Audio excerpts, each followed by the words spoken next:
Welcome. Today's session is based around strength. So I hope you've already done your warm up and started walking for a little while. We're going to go straight into our drills. So starting with a static drill. Again, bringing that knee just to hip height and landing on the midpoint of the foot, and then swapping to kickbacks. And be focused with these. Work those muscles behind the legs. We're changing into that A skip now as well. So knees are coming up to hip height again. So we're alternating between drills and just adding a skip in between. Alternating legs to left to right. And walking those hands down into a plank position. Pausing for a moment and walking back.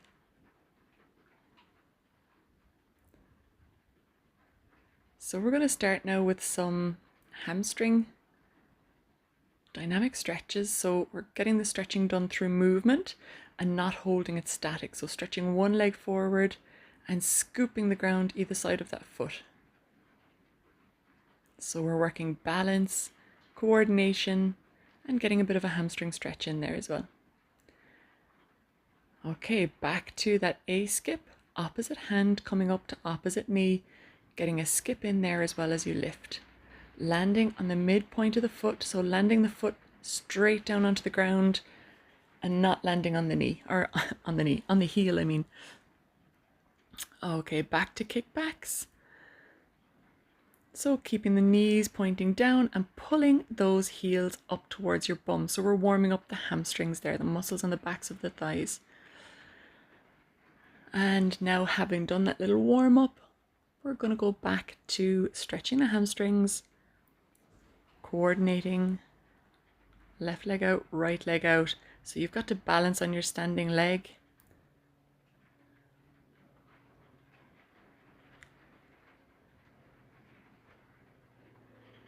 Keep going with this movement. We're going to do a little bit of upper body stuff as well today. Now, obviously, these are more effective if you have a set of weights. I was out on a woodland track, so I did not have weights with me, but let's do some mobility in the shoulders.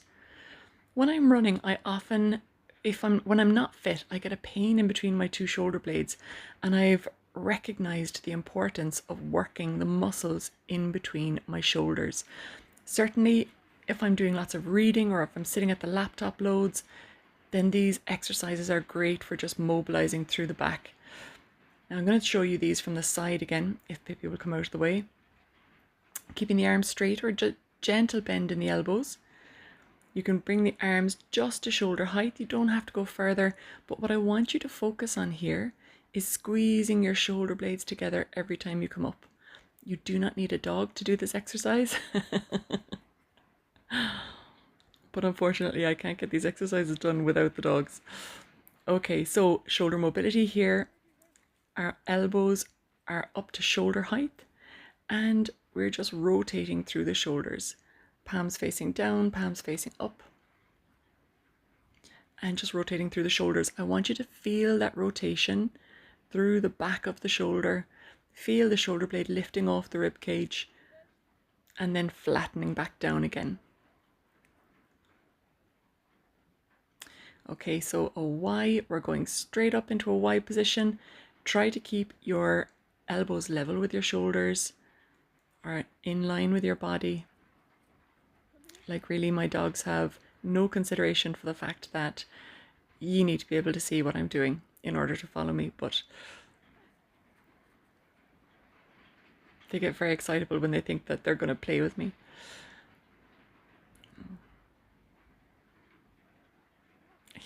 She can't be tricked. So, letting you have a little rest there as I play with the dogs, we're going to go into a squat position. Now, I don't know if you can notice here, but oh my God, I'm finding this so uncomfortable. And when I was doing these, I was thinking to myself, okay, my feet are far enough apart. They're just over shoulder width apart. My toes are turned out slightly. You know, this should be more comfortable. These shouldn't be so difficult. It looks like I'm sitting on the dog there. I'm not sitting on the dog. But these were really uncomfortable. So it occurred to me that my heels were kind of falling down the hill.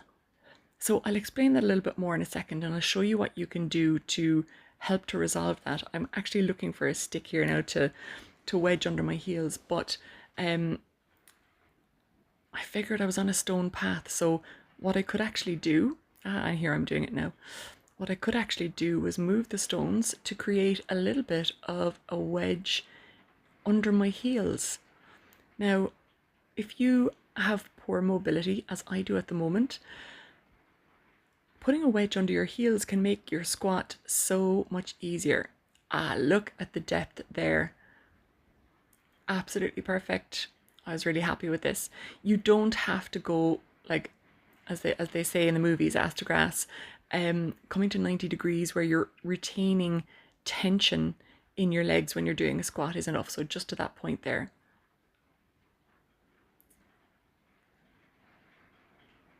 And I want you to continue squatting until you feel like, okay, the burn is a lot here now and this is difficult. We're going to come into a lunge position next. So one leg to the front. Remember, keeping those feet spaced wide, they're not directly in line. And I want you to put all your emphasis on what that front leg is doing. Okay, so your back leg is just for balance, and I want you to really work through focusing on your front leg. So that's the muscles, the bum muscles on the front leg, the quads, or the muscles at the front of the thigh on the front leg. They're all going to be doing a vast majority of the work here. So watching again, you'll see it from the inside this time.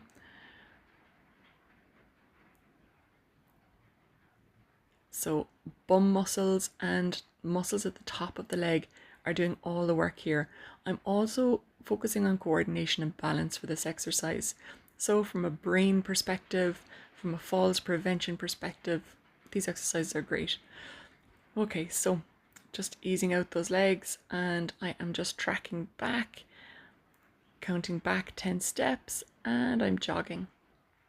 So we're going to do a couple of hill repeats here. Now, as I said, this is a strength session, and even though you can't notice it, just back to a walk here now, even though you probably can't notice it from this video, this is a little bit of a rise. It's a little bit of a hill. Back to a jog, and jogging for 10 steps. Back to a walk, and walking for your recovery. So doing hill repeats as opposed to on the flat, so doing these on the hill is a good way of adding to your strength work. Jogging again for your 10 steps. And when you've done 10 steps, you're back to a walk.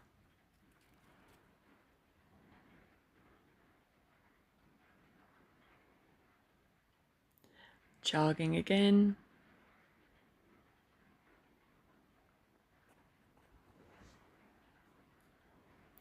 And walking once again.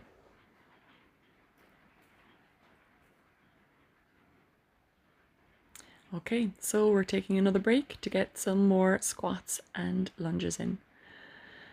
So you can see I'm much more comfortable here now. We're going to do 5, 4, 3, 2,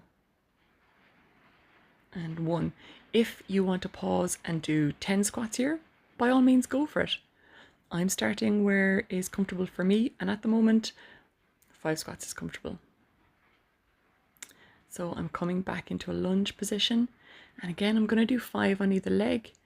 The focus here being on that front leg. And I'm just noticing my mobility at the moment is, I need to work on it. But these exercises will all contribute positively to me being more mobile. Everything is a little bit sore at the moment, so I'm just a little bit tender, but that's the whole purpose of doing these exercises. Swapping legs and 5 on the opposite side. So let's go again and do some more repeats. Now I'm just rolling my foot back down the hill there and walking backwards and jogging forwards for 10 steps. Back to a walk for recovery. This running top is from my West Cork Fit days, as you can see.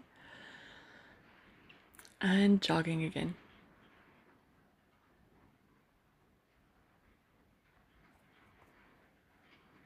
And back to a walk.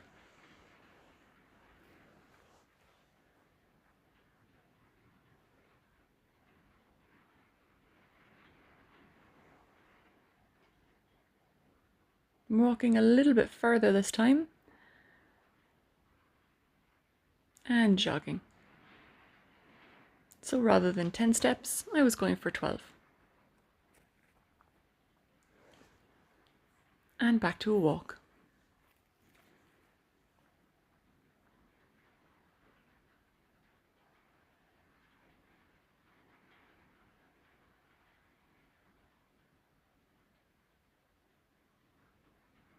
And jogging.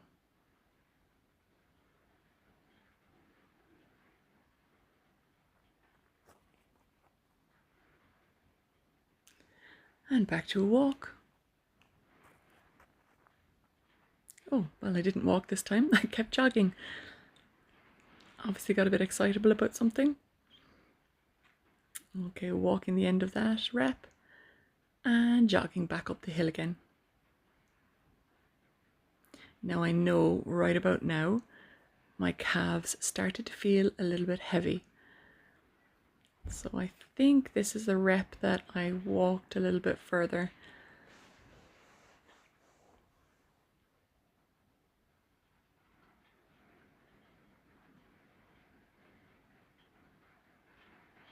Yeah, I kept walking here.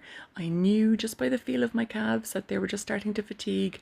And look, you know, it doesn't matter. I don't mind. I'm not judging myself. So we're back into squat position. So obviously, as I'm only doing body weight, these from a muscle perspective didn't feel all that hard. Didn't feel like I was working all that hard. But from a joint perspective, like my muscles around my joints, oh my gosh, it felt so tight doing these. So that was 5 squats. Again, if you want to pause and do 10 or 15, by all means, go for it. And here I'm back to my lunges. Now I'm bending forward with my upper body here. Ideally, I would like to see myself a little bit more upright with these lunges. Swapping legs.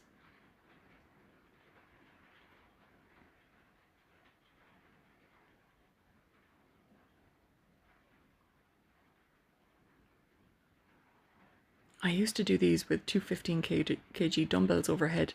So, you know, there's definitely something to aim for. Okay, so we're walking again. And just easing out after doing those reps. And we're going to get a jog in.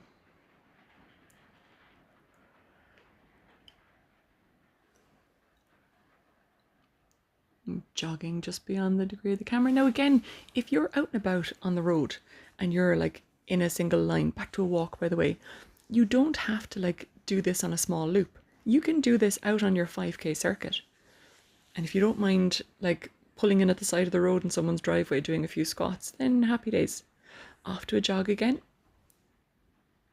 12 seconds this time.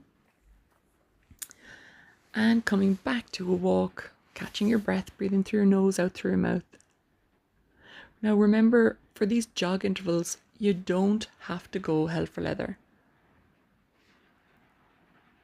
And jogging again. Just keep them nice and easy. Look at what I'm doing here. I'm not absolutely tearing road. I'm just engaging a little bit of extra speed and back to a walk.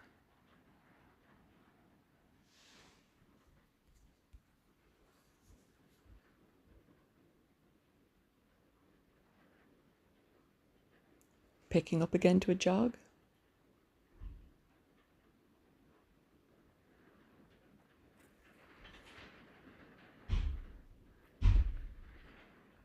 And back to a walk.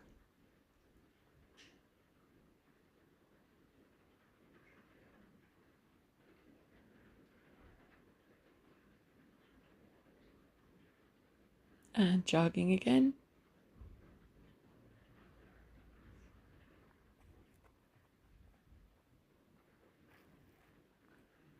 And walking.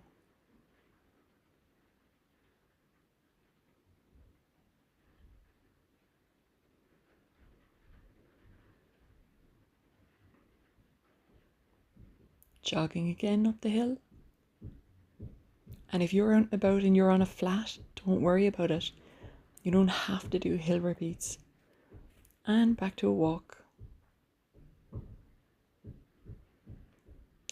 So that's it for our running, but we're going to do a little bit of a stretch here. So just reaching down, stretching lower back, and I'm keeping the soles of my feet on the ground here, but just walking my knees, alternating knees, stretch on one side, bend on the other side. Getting a rotation in. I think very much of the time as runners, we tend to only operate in a straight line, going forward in a single plane. So moving our bodies in different planes, doing rotations is really important. So this is exactly what I'm talking about. Instead of just back to front, we're going side to side as well. Now, we can deepen this stretch by crossing the leg over and same hand, stretching it over. Now I'm going to show you how to get out of this stretch, and it just offers a really nice release through the back. It's difficult to see it from this angle, so I'm going to show it to you from the side as well. It kind of feels like a 1960s disco move. So reaching up with one side and bending over. Now we're going to come back to our starting position, cross right leg over the left and reach with the right arm towards the left hand side, so we get a much deeper stretch all the way down up along the side of the ribs. Take a nice deep breath there, breathe through the ribs, get a stretch in between those ribs. Hang out for a moment and then exhale and sweeping around to the front. Now let's show you that from the side so that you can see exactly what I'm talking about when I say sweep down. So I'm doing my crossover stretch, stretching my lateral muscles, so the muscles down along my sides, bending forward and scooping. Okay, opposite side, reaching up. So with this stretch, because we've engaged the leg as well, we're even stretching through the glutes. And then exhaling, bending forward, releasing. So that's it, guys. I hope you enjoyed today's session. Let me know how you got on.